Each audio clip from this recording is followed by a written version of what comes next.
ফ্রিজটা ফেলতে এত পরিমাণে মায়া লাগছিল যে বলে বোঝাতে পারবো না। এটা ছিল আমাদের আগের পুরাতন বাসার ফ্রিজ আর কি।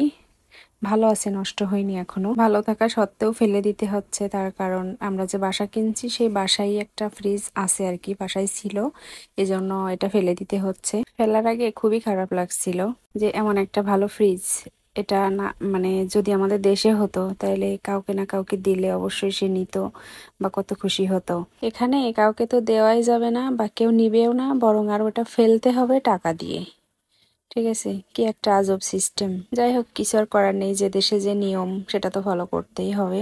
আমাদের দেশের নিয়ম নীতির সাথে দেশের নিয়ম নীতি মিলাতে গেলে তো চলবে না, যেখানে যেমনটা চলে আর কি। তো যারা এই জিনিসগুলা ফেলে আর কি, তাদেরকে ফোন দিলে ওরা একটা কোড নাম্বার দেয়, সেটা লিখে কাগজে এখানে দিয়ে রাখলে পরে ওরা আর কি ওদের সময় মতো এসে নিয়ে চলে যায়। এটা ফেলার কারণে কিন্তু টাকা দিতে হবে, তবে টাকাটা সাথে সাথে দিতে হয় না। ওরা আমাদের কদিসি নাম্বার নেয়, ওই কদিসির উপরে একটা বিল আসে আর কি, সেটা পরে বাসার ঠিকানায় চলে আসবে, দিতে হবে আর কি।